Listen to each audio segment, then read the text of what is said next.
না। তবে ছাত্র সমাজকে আমি ধন্যবাদ জানাই যারা বাংলাদেশের ন্যায্য অধিকার আবার ফিরিয়ে দিয়েছে, ভোটের অধিকারকে ফিরিয়ে দিয়েছে। যা বিএনপি হাজারবার জন্ম নিলেও পারত না আওয়ামী লীগ সরকারে হটাইতে, যারা ছাত্র সমাজ ফিরেছে। তবে এই মানুষের ভোটের অধিকার, মানুষের অন্তরের কথাগুলা এই খুতবায় বসে আজকে বুক ফুলাইয়া কথা বলার চান্স করে দিয়েছে আমার ছাত্র ভাইরা।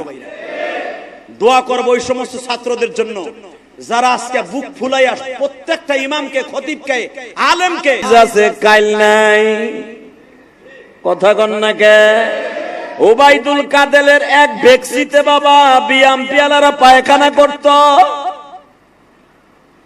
আমরা হুজুররা রিমান্ডে মার খাইতে খাইতে স্টেজে বইয়া সরকারের বিরুদ্ধে কথা কইতে সাহস পাই নাই।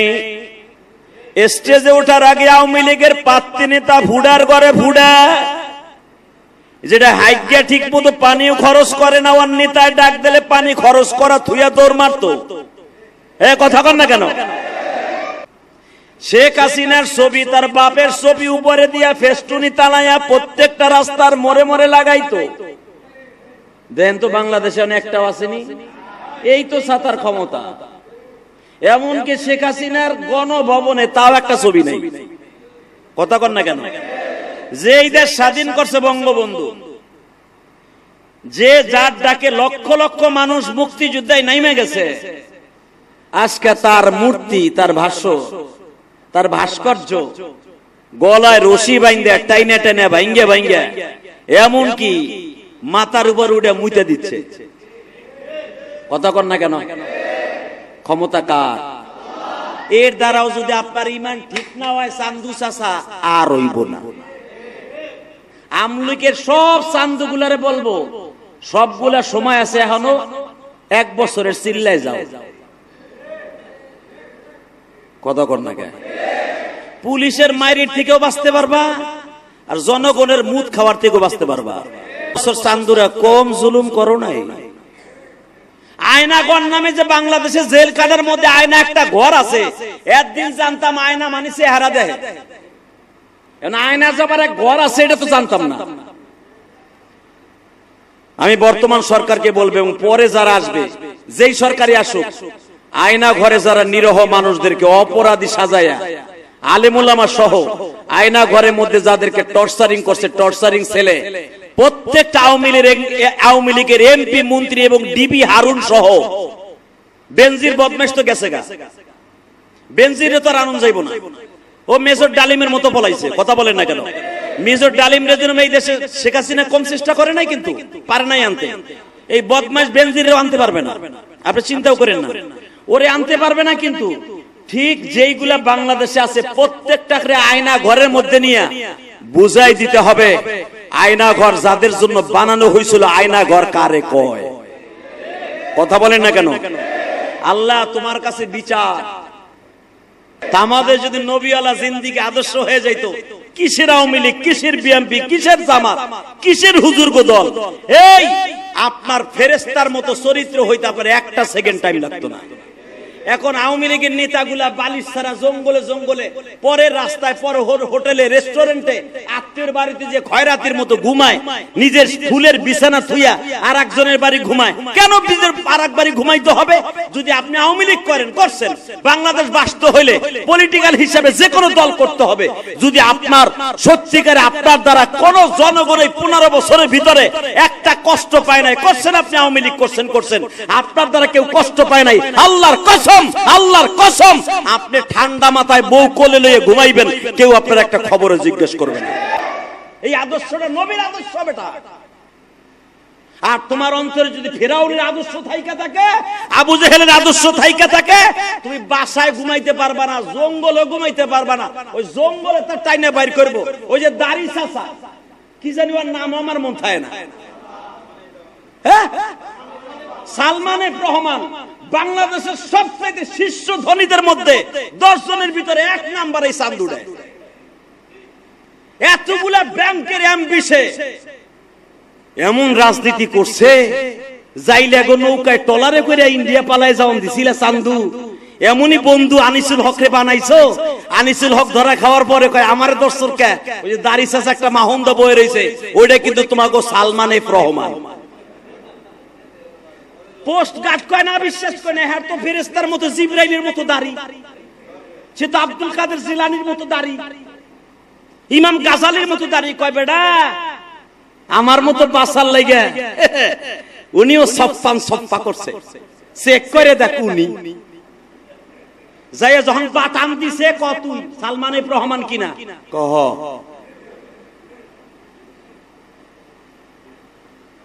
মনে রাখো আল্লাহ ছাড় দেয়, বলেন বলেন বলেন বলেন বলেন, ছাড় দেয়, ছাড় দেয়। দেখবেন আপনাকে গ্রামে যারা রাজনীতি করছে 17 বছর, আওয়ামী লীগ করে ঠিকই, প্রতীক সূত্র হিসেবে বাপ করছে, দাদাই করছে, বঙ্গবন্ধুর লগে মুক্তিযুদ্ধ করছে, তারা আওয়ামী লীগ করে ঠিকই, কিন্তু মানুষের ক্ষতি করে নাই। এরা ঠিকই বউলুয়ে খাটে ঘুমাইতেছে, সে যে দলই হোক তারা ঠিক মতো ঘুমাইবো। আর যেই হারামি গুলা জুলুম করছো, তুমি জঙ্গল না, তোমার কোনো জায়গায় মঙ্গল নাই। জঙ্গলে যাইবা শিয়ালে তোমার দাবুর দিব, খাটাসে তোমার দাবুর দিব, খাটাসেও কইব তুই আমার অনেক জ্বালাইছস, আমারে মুরগি খাইতে দেস নাই। কথা কর না কেন? কোন জায়গায় তোমার শান্তি নাই, বাঘেও তোমার দাবুর দেবে, বান্দরে দাবুর দিব। অতএব নবীর আদর্শ, নবীর রাজনীতি যদি আপনার আমার অন্তরে থাকে, আপনি যে দল করেন না কেন, দল একটা করতে হবে। আমি ইলিয়াস রহমান জিহাদি কসম করে বলতে পারি আমি কোনো দল করি না। আমি যদিও গোপালগঞ্জে জন্ম নিয়েছি, আমি কোনো দল করি না। আমি জানি নবীর আদর্শের দল বাংলাদেশে একটাও নাই, সব পকেট পূজারি। হ্যাঁ, তবে একটা দল আমি করি, হিজবুল্লাহ। যারাই আল্লাহ এবং আল্লাহ রসুলের জন্য মাঠে নামবে আমি তাদের সাথে আছি। হেফাজতে ইসলাম মাঠে নামছিল, আমি তাদের সাথে ছিলাম। যেই দলই মাঠে নামবে আবার আল্লাহ এবং আল্লাহ রসুলের পক্ষে, আওয়ামী লীগ হোক, বিএনপি হোক, হেফাজত হোক, চরমোনাই হোক, জামাত ইসলাম হোক, যে আল্লাহর পক্ষে কথা বলবে, নবীর পক্ষে কথা বলবে, আমি তার পক্ষে আছি, আমার জীবন উৎসর্গ করতে রাজি আছি। ইনশাআল্লাহ তাআলা ইজ্জতের সাথে থাকবো, কেউ অসম্মানী করতে সাহস পাবে না।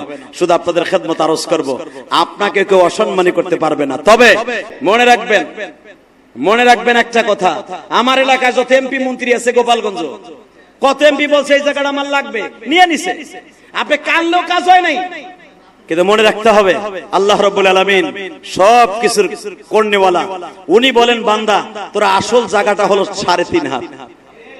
কয় হাত?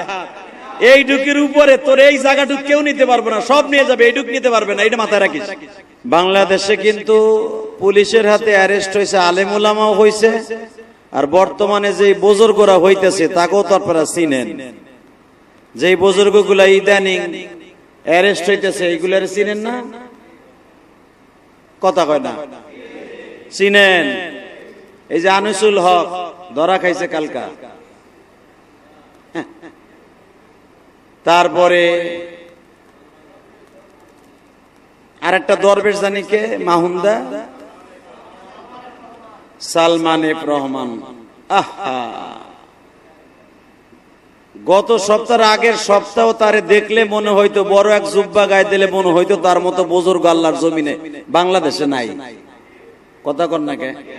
সে সবচেয়ে বড় তাবলীগওয়ালা। ওরে বাবা! আরে এখন তারে এক জায়গায় বসা করাইলে মোদি আর সে যদি এক জায়গায় দাঁড়ায়, মোদিরে মুসলমান কইবার, হ্যারে সারাল কইব। কথা কন না কেন? আসলে সবকিছু করার মালিককে ভুলে যাবেন না, তাকে ওনারে বলার কোন সিস্টেম নাই। শেখ হাসিনা গদি ছাড়ার 3 দিন আগেও জানতো না যে আমার এইভাবে পতন হইব। কথা আসতে কইলে আপনিও শেখ হাসিনার মতো পতন হইব আপনার। আল্লাহ তুমি সবকিছু করনেওয়ালা। যদি কোনো মানুষের ঈমান দুর্বল থাকে তাহলে তার সবল হয়ে যাবে আওয়ামী লীগের পতনের দৃশ্য দেখে। কথা কন না কেন? দেশটা এমন করে সুন্দর করে সাজাইছে সাবেক মাননীয় প্রধানমন্ত্রী। বাংলাদেশের ইতিহাসে কিন্তু এইভাবে কেউ সাজায় নাই। আর তার এইভাবে পালাই যাইতে হবে সে কোনোদিন স্বপ্নও দেখেনি। তাহলে করে কে? জোরে কন, আরো জোরে। করে কে? ইজ্জত দেয় কে? নেয় কে? আর্মির ফাঁসায় বাড়ি খাইয়া লাল বানায় কে? গোপালগঞ্জের মানুষের প্যান খুইলা বাইরেইব আর্মিরা। এই 15 বছরে কোন আর্মি সাহসও পায় নাই। এর অধিকাংশ গোপালগঞ্জ মকসিদপুরে আমার এলাকায় পোলাপনের প্যান খুলে দেখতে গেলে পুরা এই দাড়ির মতো লাল। কথা বলেন না কেন? আরে আমার দেশের বদনাম আমি বলতেছি, আপনার সমস্যা কি? বাংলাদেশে 5 জন ভাইরাল বক্তার ভিতরে আমি একজন, এটা আপনাদের জানা আছে। আর বাংলাদেশে যদি কাউরে না কেতায়, কেউরে না ভয় করে কথা বলে, সে ব্যক্তিও আমি। তো আপনাদের খেদমতে একটা আরজ করি, যদি কারো ইমান দুর্বল থাকে তাহলে শেখ হাসিনার পতন দেখা সবল বানায় ফেলেন। আল্লাহ যে আছে এটা ভুলে গেলে চলবে না। কথা বলেন না কেন? আরো জোরে বলেন। এই 450 বছর, 400 বছরের উপরে রাজত্ব করছে ফেরাউন। ফেরাউনের বাপ ছিল একটা জেলে, জালগা। জালগা চিনেন? মাছ মারে আর বেচে। ওর বাপ ছিল একটা জেলে। তোর বাপ খাওন দাওন দিতে পারে নাই বিদায় এক কবরস্থানের দারোয়ান বানাইছিল এই ফেরাউন রে। কথা মনে হয় বোঝেন নাই আমার কথা? আওয়াজ বোঝা যায়? বাপ 4-5টা ছেলে মেয়ে হওয়ার কারণে বাপ মাছ বেচা খাওন দিতে পারে না। ফেরাউন অনেক লম্বা চড়া ছিল, বুকের পাড়া অনেক সাহস ছিল। এই জন্য ফেরাউনা ওর সাহসগিরি দেখা ওই জামানার যে ফেরাউনা ছিল, মানে এই ফেরাউনের আগের ফেরাউন, ওই চেয়ারের নাম হলো ফেরাউন। এই যে যেরকম আমি যে মেম্বারে বসে আজকে খুতবা দিচ্ছি, এই মেম্বারটা কিন্তু চেয়ারম্যানের লাগে না। চাচা কথা কইেন, মাগনা পাইছেন তো, আমারে আনতে লাখ টাকা লাগে। এই চেয়ারটাই কিন্তু চেয়ারম্যানের লাগে না, এই এলাকার শিল্পপতির লাগে না। কথা কর না কেন? এখানে রাতুল গার্মেন্টস না ফাতুল গার্মেন্টস এর কথা শুনছি। উনি যদি হানাইয়া বইয়া কয় যে আমি 10 মিনিট ওয়াজ করব, আমার আবুল ভাই কবে আপনি স্যার এই যে নিচে বহেন, ইলিয়াস রহমান জেহাদি আছে। কথা বলেন না কেন? এই চেয়ারটা আমার মতো একজন খতিবের জন্য নিযুক্ত। কথা কন। আবার রাতুল গার্মেন্টস এর আবুল ভাই চেয়ারের মালিক সে নিজে। এবং আপনাদের এই বিরুলিয়া কোন ইউনিয়নের নাম কি? আসলে ইউনিয়নের চেয়ারম্যানের চেয়ার আবার আমার জন্য না, ওটা কোনো মেম্বারের জন্য না, ওটা এমনকি শেখ হাসিনার জন্য না, ওটা আপনাকে চেয়ারম্যানের জন্যই। কথা বলেন। ফেরাউনের বাপ আদলুস, ফেরাউনের নাম ছিল কায়কাউস। ওর নাম ফেরাউন না, নাম কি? ওর বাপের নাম আদলুস। কি নাম? লিখে লয়ে যান আজকে। ওর বাপের নাম আদলুস, ফেরাউনের নাম হলো কায়কাউস। ফেরাউন হলো চেয়ারের নাম। আপনাকে এই আশুলিয়ার চেয়ারম্যানের নাম কিন্তু চেয়ার না। কথা কন না কেন? আপনাকে আশুলিয়ার চেয়ারম্যানের নাম আছে না, কিন্তু যেই চেয়ারে উনি বসেন ওইটার নাম চেয়ারম্যান। ওনার চেয়ারম্যানগিরি শেষ, 5 বছর পর আর একজন আসবে, ওনার চেয়ারম্যান কইব। কথা কন না কেন? তাহলে ফেরাউন কোন মানুষের নাম না, চেয়ার। ফেরাউন হলো ওই চেয়ারটার নাম। ফেরাউনের নাম হলো কায়কাউস, ওর বাপের নাম আদলুস। ওর বাপ পরে ঠিক মতো খাওয়ানো দিতে পারে নাই, পরনে ভালো একটা প্যানও কিনে দিতে পারতো না, এত দরিদ্র ছিল ফেরাউনের বাপ। ভাত কাপড় দিতে পারে না বিধায় 10 জনে মিলা ওরে কবরস্থানের দারোয়ানের দায়িত্ব দিছে ফেরাউনকে।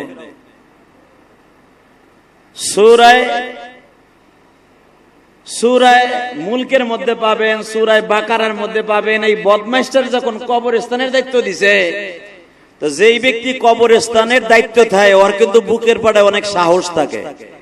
কারণ কবরস্থানে বদ জিন থাকে, মাঝে মাঝে জেনে বাতি ধরায়, পেতনির মতো আবার হুট করে বাতি উঠে। কবরস্থান যারা পাহারা দেয় ওকে কিন্তু বিশাল সাহস। আমরা বিশ্বাস নয় যারা কবরস্থান পাহারা দেয় ওকে জিজ্ঞেস করে দেন, জেন ভূত কবরস্থানে থাকে। তো ফেরাউন ওই মুর্দার গোল্লকে খেলা করতে করতে এমন সাহস হয়ে গেল, হঠাৎ করে এই ছাত্র আন্দোলনের মতো আন্দোলন শুরু করলো ফেরাউনের বিরুদ্ধে। এই কায়কাউস যে পরবর্তীতে ফেরাউন হবে, এই কায়কাউস আন্দোলন করলো ছাত্র আন্দোলনের মতো ফেরাউনের বিরুদ্ধে, সাকসেস হয়ে গেল। সাকসেস হইয়া ফেরাউনরে হটাইয়া ওই চেয়ারে বইয়া সে নিজেই ফেরাউন হয়ে গেল। কথা মনে বুঝতে পারেন নাই? তাহলে মনে রাখবেন ফেরাউনের পতন হয়েছে কি হয় নাই? আল্লাহ কোরআনে কি বলে শোনেন, আগে আয়াতগুলো পড়ি তারপর এটা বুঝবেন। মনে ভাবতেছেন আমি বানাই বানাই বলতেছি, উনি কি কয় তাই শোনেন। আল্লাহু লা ইলাহা ইল্লা হুয়াল হাইয়ুল কাইয়্যুম লা তা'খুযুহু সিনাতুন ওয়া লা নাওম তাবারাকাল্লাযী বিয়াদিহিল মুলক ওয়া হুয়া আলা কুল্লি শাইইন قدير الذي خلق الموت والحياة ليبلوكم أيكم أحسن عملا وهو العزيز الغفور الذي خلق 7 سماوات طباقا ما ترى في خلق الرحمن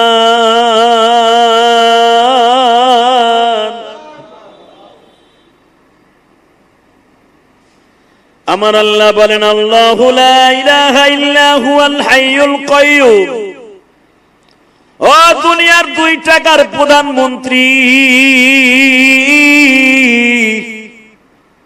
2 টাকার স্বরাষ্ট্রমন্ত্রী, ক্ষমতা আইজ আছে কাইল নাই। কথা কন না কে? ওবাইদুল কাদেরের এক ভেক্সিতে বাবা বিএমপিওয়ালারা পায়খানা করত। আমরা হুজুররা রিমান্ডে মার খাইতে খাইতে স্টেজে বইয়া সরকারের বিরুদ্ধে কথা কইতে সাহস পাই নাই। স্টেজে ওঠার আগে আওয়ামী লীগের পাত্রী নেতা ফুডার করে ফুডা, যেটা হাইজ্ঞা ঠিক মতো পানিও খরচ করে না, ওর নেতায় ডাক দিলে পানি খরচ করা থুইয়া দৌড় মারতো। কথা কন না কেন? শেখ হাসিনার ছবি তার বাপের ছবি উপরে দিয়া ফেস্টুনি তালাইয়া প্রত্যেকটা রাস্তার মোড়ে মোড়ে লাগাইতো। দেন তো বাংলাদেশে একটাও আসেনি। এই তো ছাতার ক্ষমতা। এমনকি শেখ হাসিনার গণভবনে তাও একটা ছবি নেই। কথা কন না কেন? যে এই দেশ স্বাধীন করছে বঙ্গবন্ধু, যে যার ডাকে লক্ষ লক্ষ মানুষ মুক্তিযুদ্ধায় নাইমে গেছে, আজকে তার মূর্তি, তার ভাষ্য, তার ভাস্কর্য গলায় রশি বাইন্দা টাইনে টাইনে ভাঙ্গে ভাঙ্গে এমনকি মাথার উপর উঠে মুইতে দিচ্ছে। কথা কন না কেন? ক্ষমতা কার? এর দ্বারাও যদি আপনার ইমান ঠিক না হয়, চান্দু চাচা আর হইব না। আমলিকের সব চান্দুগুলারে বলবো, সবগুলা সময় আছে, এখনো 1 বছরের চিল্লায় যাও। কথা কন না কেন? পুলিশের মাইরির থেকেও বাঁচতে পারবা, আর জনগণের মুদ খাওয়ার থেকেও বাঁচতে পারবা। কারণ 15 বছর চান্দুরা কম জুলুম করো নাই। একটা ইমামকেও বাংলাদেশে ঠিক মতো কথা বলতে দাও নাই। খালি সুদের বিরুদ্ধে কথা বলছে।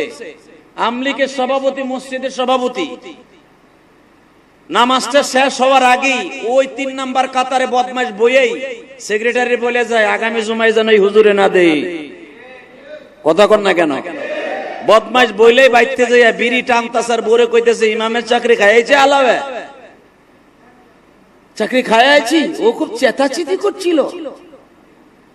রেজেক তুমি ইমামের খাও নাই, তোমার তোমার তোমার তোমার রেজেক খেয়েছো। কথা বলেন না কেন? তাহলে আমি আপনাদের খেদমত আরজ করি। সেই আরজটা কি জানেন? দুনিয়ায় যে যেমনি থাকেন দুনিয়া ছেড়ে যাইতে হবে। কথা কোন? আরো জোরে। এই যে কালকে রাত্রে ধরা খাইছে মনে হয় আসাদুজ্জামান কামাল, না? কালকে রাত্রে ধরা খাইছে ওনার বোনের বাসার থেকে। দুঃখ কই রাখবো, যার একটা আঙ্গুলে উসারায় বাংলাদেশ চিত হইতো আর ভুট হইতো। আর হ্যারে মারার লাইগা এক হিরুনসি এ বিড়ি টানতেছে আর কইতেছে পাঠায় দাও, বাইর করো বাইর করো, বিড়ি টানে আর কয় বাইর করো। কথা কন না কে? আইনমন্ত্রী চান্দুরে ধরছে, তা ওই যে যেটা দাড়ি মারি চাইছে মাহুন্দা হইছে, জালগা হইছে, জালগা ইন্ডিয়া যাওয়ানের লেগে দাড়ি চাচ্ছে, মনে করছে দাড়ি চাচ্লেই বুঝি আল্লাহ বাঁচাই দিব, কিন্তু ওর জানা নাই আল্লাহ যারে বাঁচায় সেই বাঁচবো। কথা কন না কেন? আরো জোরে বলেন, আরো জোরে বলতে হবে, আল্লাহ যারে বাঁচাবে সেই বাঁচবে। শেখ হাসিনার ছেলেবেলা, অর্থাৎ শেখ হাসিনার যত বংশের রক্তের আপনজন আছে, এক সপ্তাহ আগে সবগুলারে পাচার করছে। কথা কন না কেন? ওইগুলারে বাঁচাই বল গেছে গা। আর যেইগুলা বেশি বেশি পড়র পড়র করছিল, মনে রাখবেন এটা বাংলাদেশ, এটা পাকিস্তান না, এটা ইন্ডিয়া না। বাংলাদেশের মানুষকে আল্লাহ এমন একটা মেধা দিয়ে বানিয়েছে, এরা কেউটা খায় না, কাউর ধার ধারে না। সুযোগ পাইলে আইকেলা বাস সাইসা দেয় না, আসা ঢুকায়। এটার নাম বাংলাদেশ। পৃথিবীতে 14টা কান্ট্রি আমি সফর করছি, সেই ইংল্যান্ড বলেন, মালয়েশিয়া বলেন, সৌদি আরব তো কতবার গেছি, পাসপোর্টের সিলসারা বলতে পারবো না। সিঙ্গাপুর বলেন, মালয়েশিয়া বলেন, ভারতবর্ষ বলেন, চায়না বলেন, পৃথিবীর যেই রাষ্ট্রে আমি গেছি, বাংলাদেশের মতো দেশ প্রেম আমি পৃথিবীর কোন দেশে দেখিনি। আপনি যাই যা মনে করেন না কেন, বাংলাদেশের মানুষ এরা হতে পারে গরিব, কিন্তু এরা ইমানের দিক দিয়ে 1 নাম্বার। কথা বলেন না কেন? যদি বলেন ইমানের দিক দিয়ে 1 নাম্বার কেমনে? সৌদি আরব কোরআন নাজিল হইলো, সৌদি আরব নবী নাজিল হইলো, সৌদি আরবের থেকে বাংলাদেশ দামি হয়ে গেল না? সৌদি থেকে দামি না, কিন্তু সৌদি আলাদের চাইতে ইমানের চাইতে বেশি দাম বাংলাদেশের ইমান। যদি কোন কেমনে? সৌদি দেখবেন অধিকাংশ মানুষগুলি কোরআন হাদিসকে ফলো করে কম। কি লেগে জানেন? ওরা মনে করে এই দেশে আমার কোরআন হাদিস নাজিল হইছে, আমরা তো এমনি মাপ পেয়ে যাব। কথা কন না কেন? আর আমার বাংলাদেশে কিন্তু কোন নবী আসে নাই, কোরআন নাজিল এই দেশে হয় নাই, একটা হাদিসও এই দেশে অরুদ হয় নাই, কিন্তু এই দেশে আসছে ওলি। এই দেশে ওলি আসছে, শাহজালাল আমানির মতো ওলি আসছে, শাহ মাকদুমের মতো ওলি আসছে, শাহ পরানের মতো ওলি আসছে, আল্লামা শামসুল হক ফরিদপুরের মতো ওলি আসছে, চরমনে আল্লাহর কুতুবের মতো ওলি আসছে, শর্ষিনা আল্লাহর কুতুবের মতো ওলি আসছে। দাওয়াত ও তাবলীগের মুরব্বিরা এই দেশে এসে সারা বাংলাদেশের অলিতে গলিতে ইসলামকে কায়েম করে দিয়েছে। এই দেশে একটা সাহাবীও আসে নাই, মনে আমার কথা বোঝেন নাই? এই দেশে কোন সাহাবীও আসে নাই মিয়া। এই দেশে দাওয়াত ও তাবলীগের কাজ কেমনে শুরু হয়েছে বুঝতে হবে। এই দেশে দাওয়াত ও তাবলীগের কাজের জন্য কোনো নবী প্রয়োজন হয় নাই, কারণ এই দেশের মানুষের ঈমান এতই দুর্বল, এতই নরম, এর একবার আল্লাহরে ডাক দিলে আল্লাহ 100 বার শুনতে রাজি। কারণ এই দেশের মানুষ ভেজাল আর অন্যায় এরা সহ্য করতে পারে কম। এই 15 বছর সহ্য করতে করতে করতে করতে নিম তিতার মতো তিতা হইয়া, তা না হলে মিয়া এইভাবে কি কোনো এমপি মন্ত্রী বাড়ি ঘর জ্বালাইতে দেখছেন? বাংলাদেশের ইতিহাসে এইভাবে ক্ষয়ক্ষতি কোন স্বাধীনতার পরে এইভাবে হয় নাই। তাহলে বোঝা গেল মানুষের মধ্যে কি ক্ষোভ আছিল। কথা বলেন না কেন? গাদ্দাফির দেশ লিবিয়া যেই পরিণত হয়েছে, আমার বাংলাদেশে তার চাইতে বেশি হয়েছে। শুধু আপনাদের খেদমত আরজ করতে চাই, যদি আপনি 2024 সাল 5ই আগস্টের থেকে শিক্ষা না নেন, কিয়ামত পর্যন্ত আপনার ঈমান আর কোনদিন শিক্ষা হবে না। কথা বলেন না কেন? জ্বলন্ত প্রমাণ দিয়ে দেই, ফেরাউন 100 বছর হায়াতে জিন্দেগি পাইল, মাথা ধরল না, আল্লাহ দাবি করে সাইর বদলাসটা। ও মনে মনে ভাবছিল আমার ক্ষমতা নেয় কে? আর আল্লাহর সাথে পাহাড়ে যাই উনি একটা কথাবার্তা বইলেছিল যে আল্লাহ তুমি আমার যতদিন বাঁচায় রাখবা, ক্ষমতার মস্তদে আমি জানি তুমি একজন আছো, আমি এইটা বলবো না যে তুমি দেয়ার ইজ নো গড, এটা কখনো বলবো না, আমি বলবো তুমি একজন গড আছো, ইয়েস গড তুমি আছো, কিন্তু আমার সাথে একটা ওয়াদা দাও, আমি যতদিন ক্ষমতায় থাকবো খোদাই দাবিটা আমার দিও, মরার পর আমার যা দাও দিও, আমার কোনো কষ্ট নাই। আল্লাহ মুস্কি হেসে দিয়ে বলে তাই তুই এটার ভিতরে রাজি আছো? কয় হ্যাঁ আমি রাজি। আপনারা জানেন ডাইরেক্ট কোরআন শরীফের আয়াত, আল্লাহ রাব্বুল আলামিন জিবরাইলকে বললেন ওরা কথাটা রেকর্ড কর আর দলিলের মধ্যে সাইন লিয়ে ও দুনিয়া চাই আখিরাত চাই নাই বাল তুথিরুনাল হায়াতাদ দুনিয়া ওয়াল আখিরাতু খায়রু ওয়া আবকা দুনিয়া যে চাবে আল্লাহ তাকে দুনিয়া দিবে আখিরাতে তারা কিছু দিবে না মনে রাখবেন দুনিয়ায় যারা জায়গা জমি টাকা পয়সা বিল্ডিং চাইবেন আল্লাহ তাদের দিবে আল্লাহ কি করবে দিবে কিন্তু আখিরাতে তারে আল্লাহ কিছু দিবে না এটা মনে রাখবেন আল্লাহর কাছে দলিল করে নিয়ে আসলো আমি দুনিয়া চাই আখিরাত চাই না আল্লাহ রাব্বুল আলামিন বললেন যা তোরে দুনিয়া দিয়ে দিলাম তবে মনে রাখিস তোর মরণ পৃথিবীর এমন ভাবে আমি দিব সারা দুনিয়ার মানুষ তোরে মনে রাখতে হবে ফেরাউন পট করে কি বলছিল জানেন আরে দূর মরার পর কি দিবা দিব ওটা পরেরটা পরে বুঝবো আগে নগদ যেটা পাই হাত পাইতে লই